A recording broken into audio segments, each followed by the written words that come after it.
Bismillahirrahmanirrahim. Assalamualaikum warahmatullahi wabarakatuh. Waalaikumsalam Waalaikumsalam Waalaikumsalam warahmatullahi warahmatullahi wabarakatuh. wabarakatuh. Selamat siang menjelang sore, Pak Siang, Rian. Pak. Gimana Siang, Pak. kabarnya? Apa Yang Pak, semangat berpuasa? Semangat, Pak. Semangat, Pak. Kabar Alhamdulillah. baik. Semangat Terus terus. semangat, Pak. Kita bolong berapa kali puasanya Mas Putu? Loh, Untuk kali Astagfirullah. ini aman. Astagfirullah. Mas Putu ini dari jauh terpantau sering bolong ini sepertinya. Aduh, enggak, Pak. Masih aman. Baiklah, untuk kelancaran dan berlancarnya penyampaian ilmu pada pertemuan kali ini, sebelum kita lanjutkan ke pemberian materi, marilah kita panjatkan doa kehadirat Tuhan Yang Maha Esa menurut percayaan dan agama kita masing-masing. Berdoa dipersilahkan.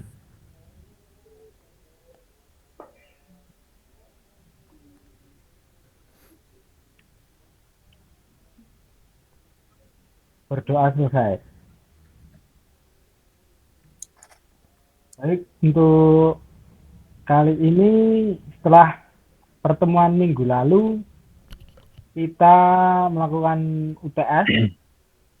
Maka dari itu di pertemuan kali ini kita membahas materi baru yang berjudul tipografi.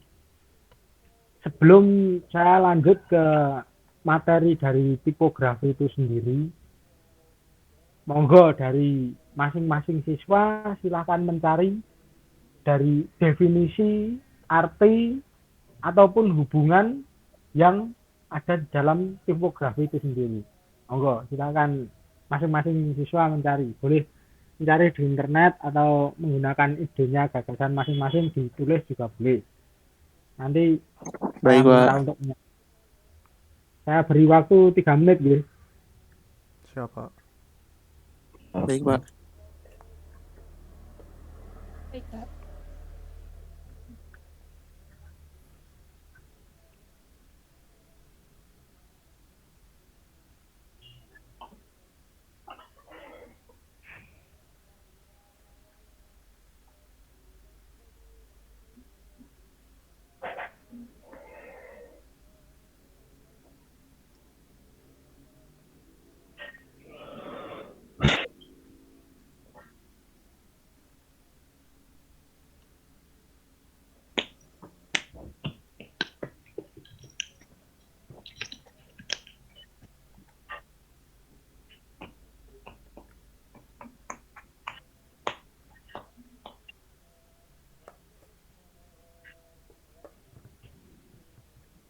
Baiklah, mungkin sambil saya tanya mulai dari Mas Roy. Menurut Iya, Pak. Mas Roy ini definisi dari tipografi atau arti dari tipografi itu sendiri apa Mas Roy? Tipografi adalah kombinasi antara seni dan teknik untuk mengatur penulisan. Kombinasi seni dan teknik menulis untuk mengatur suatu tulisan. Ya, Bagus sekali. Sudah mendekati benar. Kemudian yang kedua dari Mbak Asna mungkin. Monggo Mbak Asna. Definisi arti atau apapun itu yang dicari oleh Mbak Asna tadi apa? Tolong disampaikan.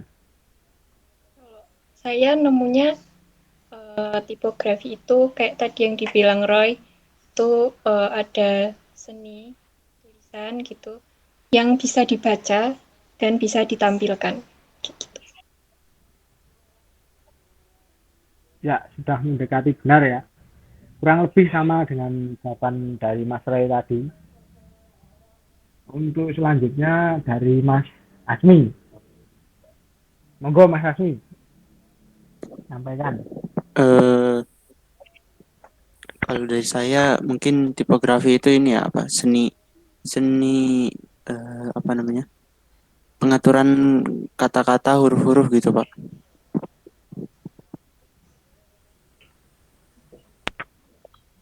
baik. Kurang lebih sama ya, mirip-mirip berdekatan ya.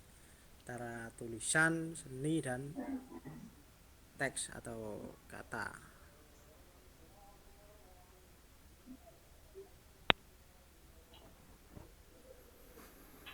Untuk yang terakhir dari Mas Putu, Kalau unsur-unsur yang berhubungan dalam tipografi itu sendiri ada apa saja Mas itu? Unsurnya itu terkait tipografi yaitu dari kesannya, terus kata, atau huruf,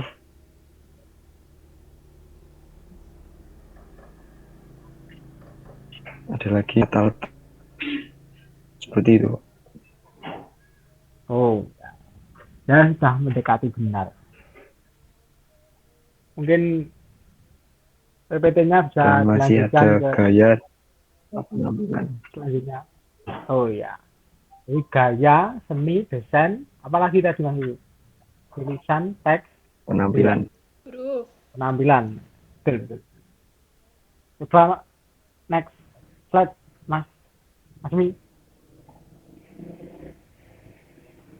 Oke, jadi benar ya dari Mas Putu tadi yang terakhir. Dari tipografi itu sendiri ada unsur-unsur yang berhubungan, yaitu unsur seni, kemudian kesan, gaya, penampilan, dan juga huruf.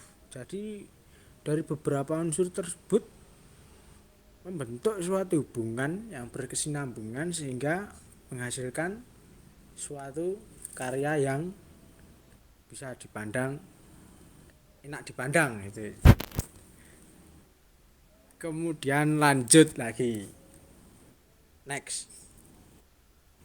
Nah, sekarang ke definisi tipografi itu sendiri. Kalau dari ahli luar negeri, typography is the art and technique of arranging type of to make written language. Wah, yes, seperti itu. Saya agak kurang lancar. Intinya ya, tipografi itu adalah seni dan teknik untuk menata tulisan dan membuat bahasa lebih mudah dibaca dan appealing, ditampilkan gitu aja. Jadi kesimpulannya benar ya tadi ya, tulisan, seni dan mudah dibaca atau bisa diartikan ya keindahan, ben indah lah, menarik gitu. Bisa. Kemudian lanjut ke slide selanjutnya.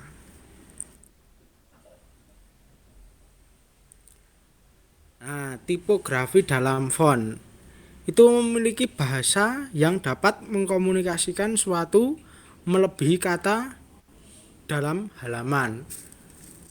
Jadi tipografi itu di dalam font itu memiliki bahasa yang bisa mengkomunikasikan dari sesuatu melebihi dari kata di satu halaman. Jadi ini bisa mewakilkan lah dari wujudan tipografi itu sendiri. Next.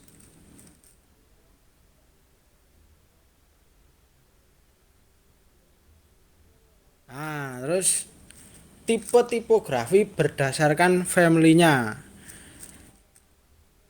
Di dalam dunia tipografi itu family tipografi terbagi menjadi dua family besar, yaitu serif dan sans serif. Perbandingannya seperti berikut. Kalau yang serif itu cenderung lebih tegas, yang sans serif cenderung kasual. Bisa terlihat ya, kan begitu kontras perbedaannya. Sudut-sudutnya itu loh, B kaku gitu. Lanjut Mas Asmi. Next. Mengapa harus memilih? Dalam tipografi itu kan ada banyak sekali setel ya. ada style yang mungkin tegas tapi enak dipandang, ada juga yang mungkin melungker-melungker, meliuk-liuk, agak ruwet, agak rumit tapi juga enak dipandang. Lah itu mengapa harus memilih? Ya karena karakter dari masing-masing font, masing-masing style dari tipografi itu memberikan kesan yang berbeda, memberikan makna yang berbeda dan memiliki penyampaian juga yang berbeda-beda.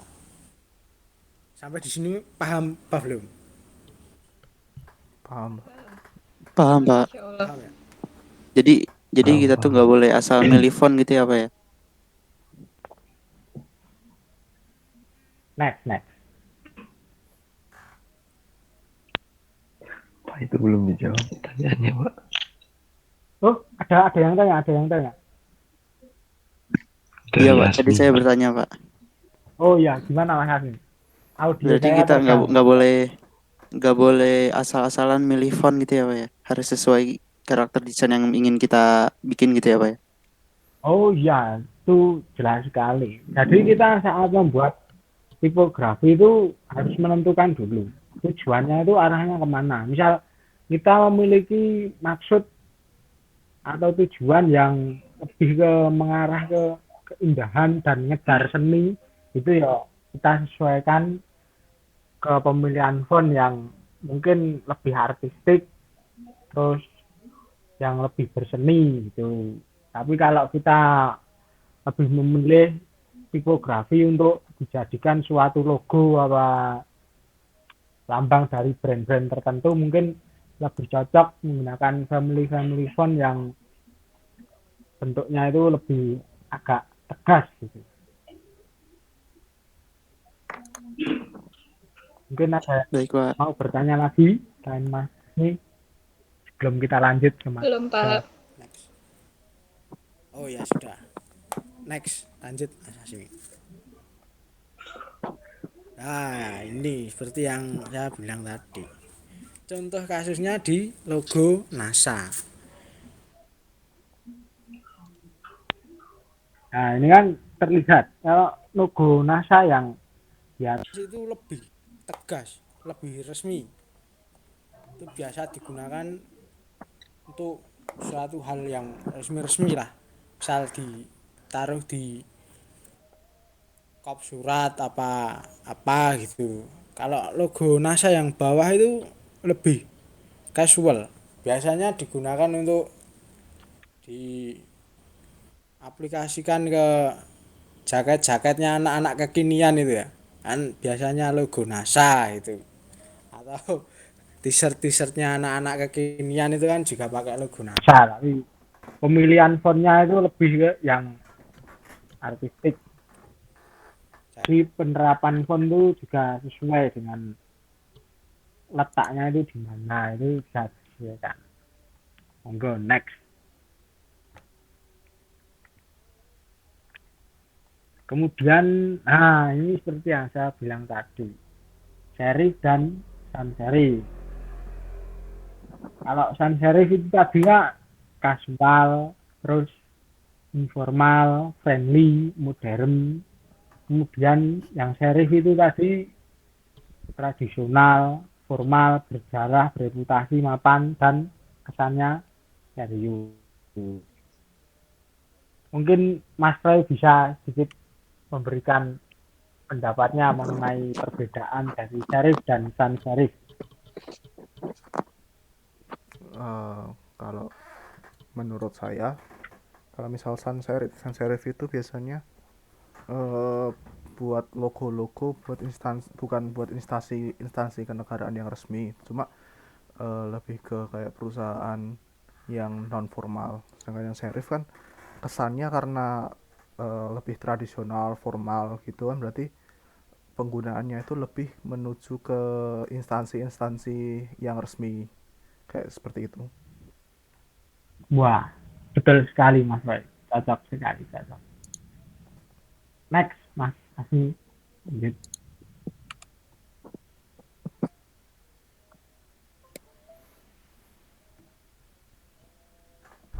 Kemudian kita lanjut ke penjelasan kerning, tracking, dan leading di dalam tipografi. Nah, ini mulai penulisannya ini.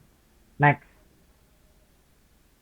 Nah, kerning itu sendiri istilah untuk jarak antar huruf yang ada dalam tipografi berdasarkan jumlah kata, kalimat, atau paragraf. Nah, ini kan bisa kita lihat dari kerning yang tulisan flick yang atas dan yang bawah itu kan berbeda itu. Yang atas itu menyebabkan terjadinya rancu atau mispersepsi. Padahal itu tulisannya ya flick asli. Tapi kalau yang membaca Mas Putu mungkin berbeda lagi. Kalau yang bawah itu kan lumayan jelas. Flick gitu ya, flick, F-L-I-C-K. Kalau yang atas itu dibaca apa Mas Putu? Aja Pak. Pip. Ada contoh yang saya seperti dari kata asli saja. F-L-I-C-K. Asli. Bacanya juga sama itu Mas Putu. F-L-I-C-K, flick. Ya, Cuman penempatan spasinya mungkin flick. penempatan kerningnya itu loh. Perbedaan kerning itu menyebabkan miskonsepsi. Nah, itu bisa kita lihat juga without kerning itu Pak jadi ada jarak sedikit. Tapi kalau with kerning jadi mepet antara huruf A dengan V-nya itu tadi. Kemudian kita lanjut yang selanjutnya.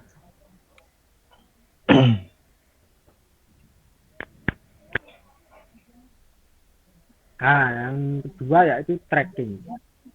Istilah untuk jarak seragam antara semua huruf dalam satu kata. Seperti contoh yang menggunakan decrease tracking yang berukuran min 50. Nah, itu kan jarak dari total hurufnya itu kan sangat berdekatan sekali.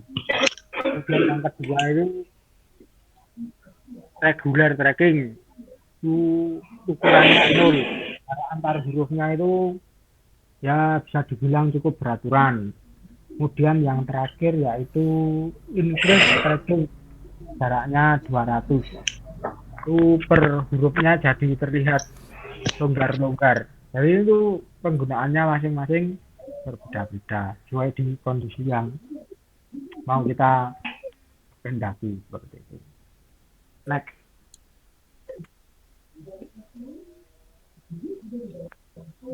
Kemudian yang ketiga yaitu leading. Menggambarkan jarak antar setiap baris teks. Nah, seperti contoh yang ada the quick, kemudian tulisan folk jump itu kan ada leading, kemudian baseline. Jadi leading itu jarak antar setiap baris teks, antara baris yang atas dengan baris yang bawahnya itu ada jarak yang namanya leading. Kemudian kalau baseline itu tadi tempat diletakkannya si huruf-huruf itu sendiri. Next. Nah, selanjutnya kita masuk ke dalam anatomi huruf. Anatomi huruf dalam tipografi. Sampai di sini ada yang mau ditanyakan apa belum tadi yang terkait materi sebelumnya? Belum, Pak. Belum, Pak. Tuh, Mbak. Oh, tidak ada ya. Wah, pinter-pinter kabeh. Lanjut anatomi huruf.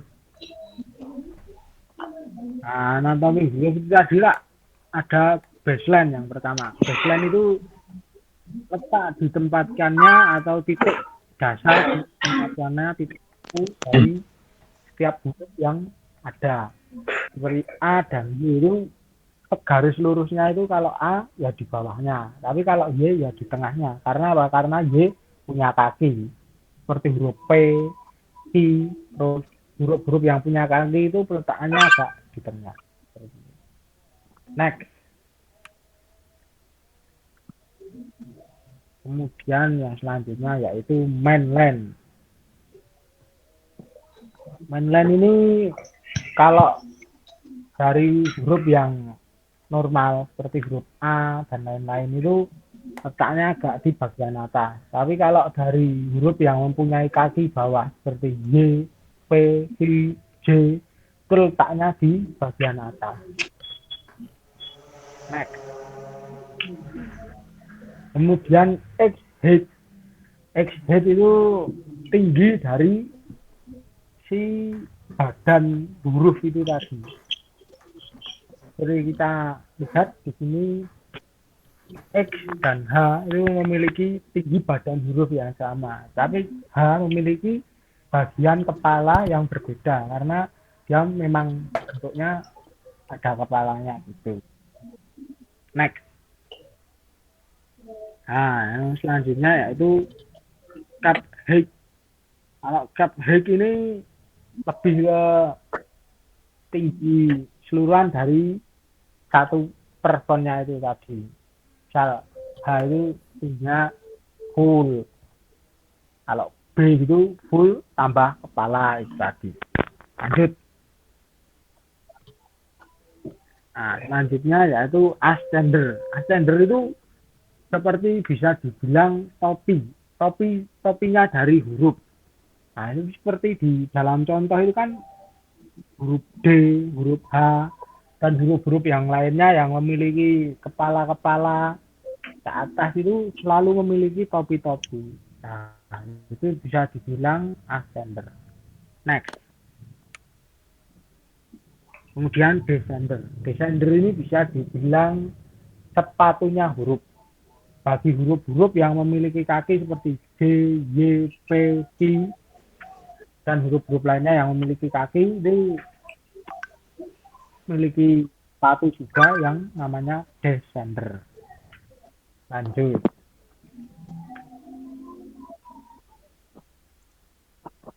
Nah, kemudian stem.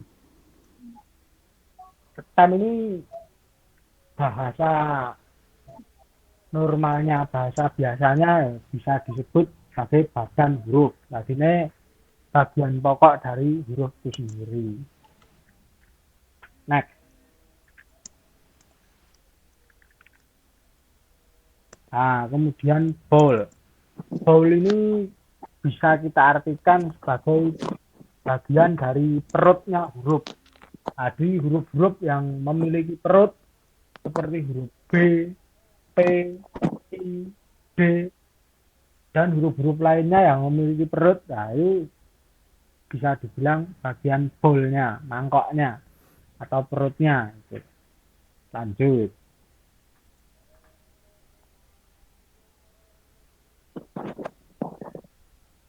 Nah, selanjutnya yaitu counter. Counter ini bisa dibilang kalau tadi sebelumnya itulah perutnya huruf. Kalau counter ini apanya ya? Lambungnya dari Isinya. huruf. Nah, ini, nah ya isinya. Di dalamnya perut huruf itu kan ada ruang. Nah, itu namanya counter. Lanjut.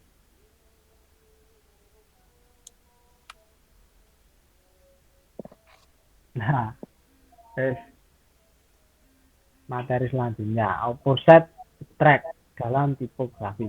Sebelumnya ada yang mau bertanya apa enggak terkait Pak. materinya? Wah, Saya, ini Pak. lah. Jangan susah-susah tanya. Saya enggak bisa ini- jawab nanti. Moga, Ya, Pak. ini menurut Bapak aja. Kan tadi kan ada kayak apa namanya yang minline terus baseline kayak gitu kan Pak, kayak descender gitu. Nah kalau di tipografi itu pas kita bikinnya itu nanti harus sesuai sama itu atau enggak? Oh, tidak harus sesuai. Oh, maksudnya ya ada itu namanya pakem-pakemnya gitu. Tapi kalau kita membuat tipografi itu ya dibebaskan sesuai dengan ilustrasi yang ada di dalam pikiranmu. Misal kamu mau membuat logo JNT atau membuat logo JET paket gitu ya kan, JNT dan JET itu kan satu induk perusahaan. Kalau di luar negeri namanya JET atau JET. Nah, itu melambangkan paket yang kilat cepat. Nah, ya jadi sebagai desainer logonya itu ya kita harus berpikir pasti iya ya caranya membuat logo yang bisa melambangkan dari perusahaannya itu sendiri. JET, JET, wah judulnya wis JET, cepat. Berarti hurufnya tak bikin miring, tak bikin lancip, dan kesannya itu kayak ada efek ngebutnya gitu loh. Nah, dine ujung-ujungnya itu dibikin agak panjang terus lancip. Seperti topinya huruf T, terus apa itu namanya? Sepatunya huruf D, lancip gitu-gitu. Biar menyampaikan kesan pengguna dari perusahaan itu biar mereka lebih yakin karena wow lah jadi apa JNT logo ini kenceng banget ini bisa dilambangkan sebagai berarti pelayanannya ya API, pelayanannya juga bagus juga kenceng. Kurang lebihnya seperti itu, simpelnya penyampaian seperti itu. Kurang lebihnya bayangannya seperti itu. Mungkin ada yang mau bertanya Terima lagi. kasih, Pak.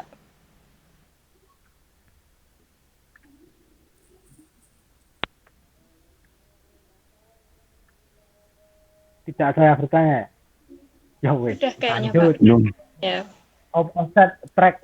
Monggo next Mas Asmi. Opposite track. Apa sih opposite track itu? Ketika dua kepribadian yang hampir bertolak belakang merasa lengkap ketika bersama-sama karena sifat mereka saling melengkapi satu sama lain, saling komplementer. Wah, ini seperti manusia ini. Saling melengkapi. Jadi seperti manusia, huruf itu antara satu dengan yang lain. Sebenarnya juga memiliki kepribadian yang beda. Bahkan hampir bertolak belakang. Tapi mereka ketika bersama, ketika disandingkan itu bisa memiliki dan saling melengkapi antara satu sama lain, saling berkomplement. Next.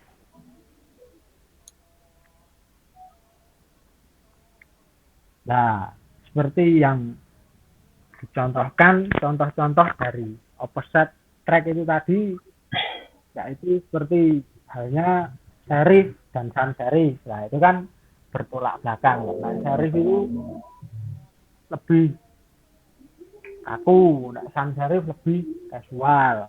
Terus fat dan skinny. Kalau fat itu volume dari badan huruf, terus kepala huruf, kaki hurufnya itu lebih tebal. Tapi nek skinny itu volume dari badan huruf, terus apa itu namanya kaki huruf, kepala huruf itu lebih tipis. Terus ada bold dan leg. Bold itu ya hampir mirip sama seperti fat skinny. Bold itu tebal, kalau leg itu lebih ke kontur-kontur huruf yang tipis-tipis seperti itu. Next. Nah, ini contohnya ini seperti bold dan leg tadi, fat dan skinny itu contohnya seperti ini. Kan bisa kita lihat ya perbedaannya.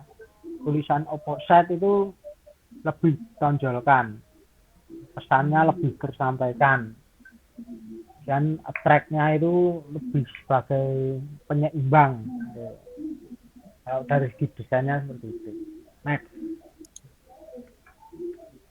Nah, yang selanjutnya yaitu tips dalam menyusun tipografi. Next. Tips dalam menyusun tipografi. Yang pertama yaitu gunakan 1 sampai 3 font 1 sampai 3 tipe font saja dalam satu project desain. Jadi dalam satu project desain, entah itu project membuat logo, project membuat tampilan web, atau tampilan aplikasi atau tampilan apapun itu lebih dianjurkan untuk menggunakan 1 sampai 3 tipe font saja. Jadi ini tujuannya supaya apa? Tujuannya supaya mata si pengguna atau mata si penglihat dari logo atau aplikasi atau web itu tadi itu merasa nyaman gitu loh. Pada saat menikmati gitu, misal menikmati dari sebuah tampilan web. Kalau jenis fontnya itu berbeda-beda, judulnya bentuknya font gini, isinya artikel bentuknya font gini, terus komentar apa slot lainnya bentuk fontnya lain lagi gitu kan. Kita sebagai melihat dari pembaca dari web tersebut kan juga merasa agak risih gitu. Nah, itu termasuk tips yang pertama. Kemudian tips yang kedua, kita harus memperhatikan pesan yang akan disampaikan. Pilih font yang sesuai. Nah, seperti kasusnya dalam hal logo JET dan JNT tadi kan, kesannya logo Z itu kan paket Z. Nah, perusahaannya di bidang paket. Terus logonya juga tulisannya JET yang berarti jet, pesawat jet. Nah, paketnya silat cepet. Nah, kita yuk kalau dapat orderan membuat logo seperti itu ya harus memilih font-font yang sesuai. Jangan milih font yang apa itu namanya, bentuknya itu lebih ke arah handwriting, terus lengkok-lengkok gitu, tidak cocok. Masa kebutuhannya tegas, cepat, silat, bisa melambangkan pelayanan paket yang baik, masa malah lengkong-lengkong gitu. Wah, itu lemak-lemak itu paketnya, tidak cocok. Jadi kita harus sebagai desainer kita harus bisa menempatkan mana font yang pas di tempat yang tepat. Font ini pas di tempat yang ini. Font yang lengkok-lengkok tempatnya di sini. Font yang tegas tempatnya di sini. Kita harus bisa menempatkan. Kemudian yang ketiga, apabila membutuhkan variasi atau kontras, gunakan ulang salah satu tipe huruf tersebut dengan memberi variasi pada ukuran, ketebalan, atau style. Lah, seperti yang dijelaskan tadi, apabila membutuhkan variasi atau kontras, gunakan dari salah satu tipe huruf tersebut. Jadi, misal logo JET itu tadi ya, stylenya itu antara J, E, dan T itu dibuat agak bervariasi atau kontras. Misal J ini itu topinya dibikin kabur agak ke kiri tapi nyerongin kanan. Kemudian huruf N itu dibikin tegas tak gitu tapi nyerong kanan. Terus logo T-nya itu nyerong kanan tapi apa itu namanya, kabur ke kiri itu tadi.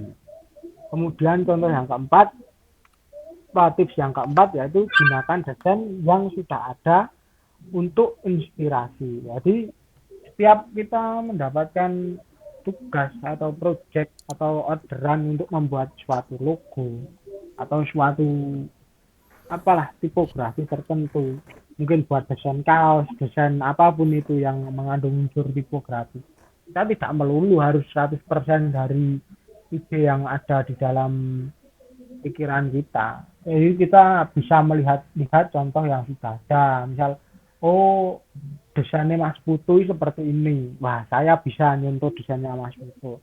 Amati, tiru, dan modifikasi.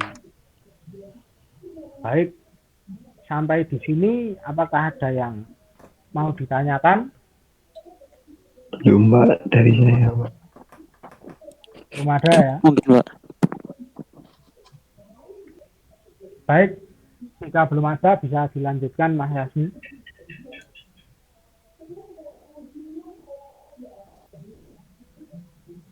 Nah, yang selanjutnya ini di ujung pertemuan. Tibalah kita di ujung pertemuan. Di sini terdapat contoh-contoh dari apa itu namanya, tipografi logo yang ada saya ambil dari internet. Nah, sekarang tugas kalian sebagai siswa itu silahkan membuat satu logo yang mengandung unsur tipografi, yang logonya itu ya bisa kalian ambil dari apalah, misal nama kalian, atau mungkin in future kalian pengen punya perusahaan pilot misal gitu, perusahaan pilot Atihui gitu, terus kalian sekalian bikin logonya itu juga bisa. Monggo, bebas, saya bebaskan nek pengen tulisan nama kalian juga nggak apa-apa. Nah, untuk tutorial pengerjaannya videonya sudah saya upload di YouTube saya. Nanti bisa dilihat. Untuk pengerjaannya bisa menggunakan aplikasi yang berbasis vektor seperti yang kemarin, yaitu aplikasi CorelDRAW dan Adobe Illustrator. Kalian bebas bisa milih apa, yang sering menggunakan CorelDRAW ya monggo pakai CorelDRAW, yang sering menggunakan Adobe Illustrator monggo pakai Illustrator juga nggak apa-apa. Kemudian selanjutnya yaitu teknis pengumpulan. Untuk teknis pengumpulannya saya beri waktu 3 hari. Cukup ya kira-kira ya? Insya Allah. Nggak kecepatan, Pak. Kecepatan deh, Pak, kayaknya. Seminggu, Pak. Ada tugas yang lain, Pak. Seminggu. Masa bikin kayak gini ya sehari jadi ini semalam. Mas Putu itu bikin 3 dimensi itu mobilnya semalam jadi ya. Masa nggak jadi 3 hari? Seminggu, Pak. Pertemuan Seminggu. Ya boleh deh, Pak, 3 hari, Pak. Oh, 3 hari loh. Mas Asmi udah Oh, cocok iya. loh 3 hari loh. Gitu loh. Ya. Cocok ya, 3 hari nggak apa-apa ya. Iya. Ya, sepakat 3 hari. Baik, untuk pengumpulannya saya beri waktu 3 hari, dikumpulkan di Sepada kelas praktikum. Nanti saya bikinkan untuk link pengumpulannya. Sampai di sini ada yang mau ditanyakan terkait pertemuan hari ini? Monggo, mau ada pertanyaan atau mungkin ada yang masih bingung terkait materi yang saya sampaikan di hari ini? Cukup mungkin, Pak. Belum, Pak. Pak, Sudah cukup ya? jelas banget. Iya. Sudah jelas ya? Udah. Nampaknya Mas Roy ini sudah mulai agak lapar ini. Tinggal menunggu waktu berbuka ya Mas Roy ya? Nggih, Pak. Iya, Pak. Astagfirullah. Ya, semangat banget menunggu waktu berbuka. Baiklah, jika tidak ada yang mau ditanyakan, untuk mengakhiri pertemuan hari ini, kita tutup juga dengan doa, karena tadi kita sudah buka dengan doa, supaya berakhir dengan baik juga, kita tutup dengan doa. Marilah kita berdoa menurut agama dan percayaan masing-masing. Berdoa mulai.